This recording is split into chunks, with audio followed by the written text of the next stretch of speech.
Hey everyone, and welcome back to the next video, and welcome back to the channel, and we are back here on the job site again. So, if you've been watching the series, you saw that we got the utilities put in, we got our foundation poured, our floor built, the walls stood up, and the last episode, we put the rafters up here. So, definitely made a lot of progress here, and if you see above me here, we finally have the roof on here, and the windows all cut out. So we've been doing that over the last couple days. So yeah, instead of me talking about it, let's just jump right in and I'll show you what we've been doing.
Alright, so we just got these rafters cut off.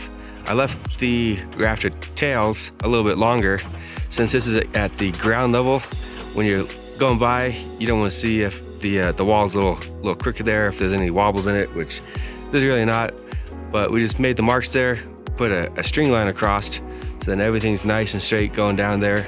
When you driving by or when you see it from the ground, it's going to look like a nice straight roof, and that'll help with the sheathing to get that nice and straight on the roof. But with that done, now we're going to put the fascia boards on and start putting the overhangs on.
I want to show you guys the process here, what we're doing to support this overhang here, the rake edge. So this going up here, so it's not all wobbly.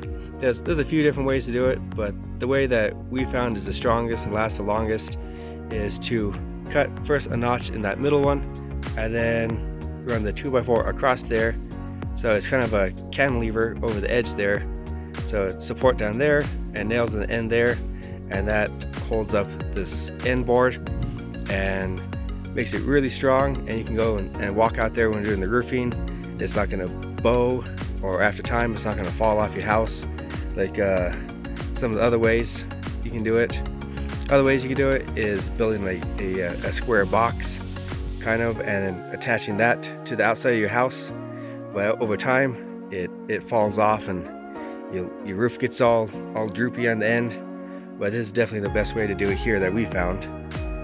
And we did up there, and this lower edge down here, we did that all the way down the lower edge there, and on the other side we'll go ahead and do that same method there.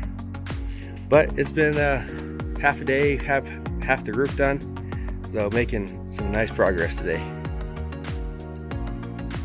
Alright, well, it's the next day here, and before we get started I just want to take a few minutes and put these hurricane clips on these top rafters, because the way that this roof is facing is towards the west, and that's where we get the really strong winds in the spring, and the plans don't call for these clips, and I don't think the roof will rip off. But if I put these clips on there, then I know that the roof definitely won't rip off, and that makes me feel good. And it only takes about an hour to put them all on, and about 20 bucks in clips, so it's cheap insurance to keep the roof on.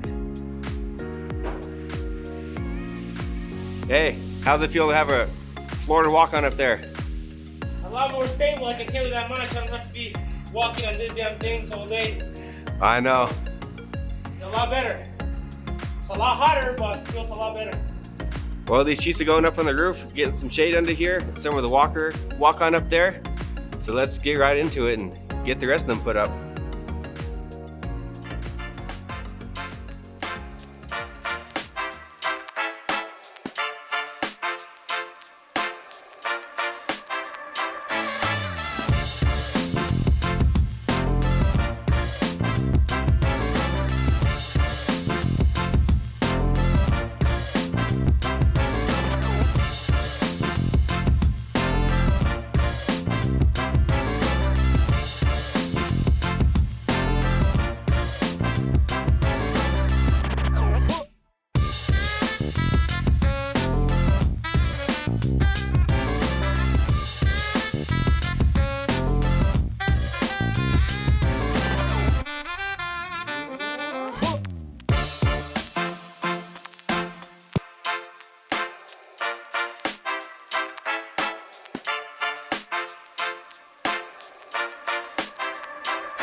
about 80% done. Most is done here. We just have this little section up here, little entryway, and above the living room.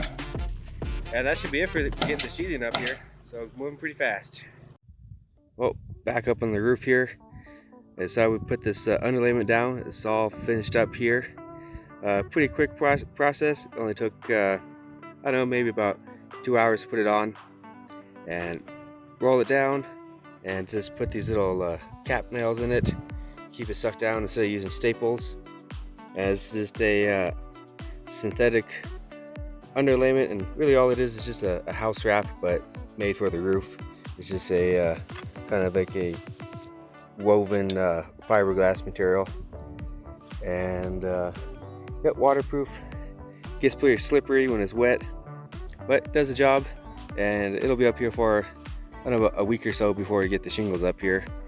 But it's nailed down everywhere, so it shouldn't go anywhere. So that's done, and now on to the next process. And that next process we're gonna do is in here, big echo now because the roof's on, is cut open all the windows and doors and bring some light into this place finally.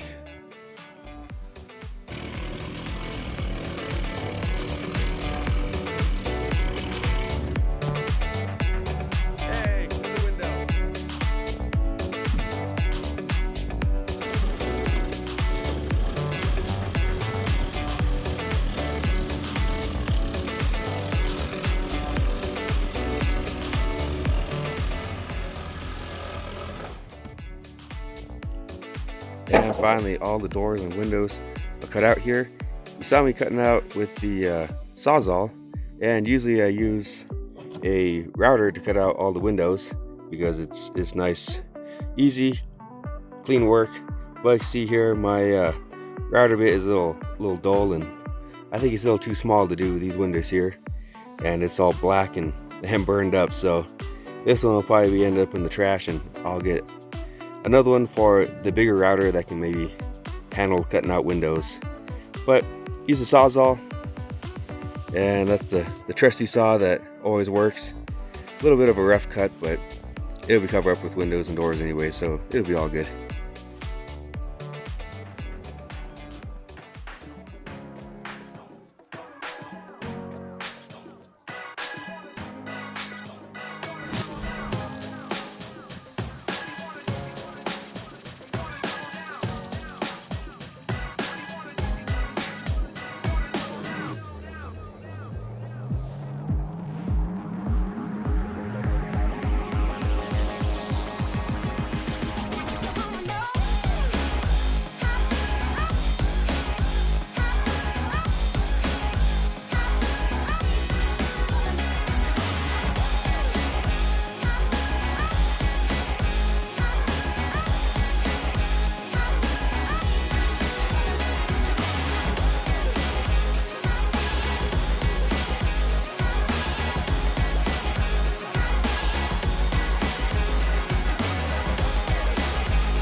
All right, finally got all that house wrap on there. Definitely went easy with 2 people this time. So that's always nice, have a little help there. But yeah, it's been a good week. We got the roof on here. We got the underlayment put on. We got the house wrap put on, the windows cut out. So it's been a real good week. Next thing to do is get the doors and windows to put those in, and do the covered entryway and the back porch here, do the roof on that one, and get those covered up. And then we'll put the shingles on the roof for this big roof above me, and then for the entryway and this back porch. And yeah, then after that it'll probably be ready for the plumber and electrician to come in. But it's going good, it's moving fast here. Definitely happy with everything. But that's gonna be it for this video, and thanks for watching. I'll see you for the next one.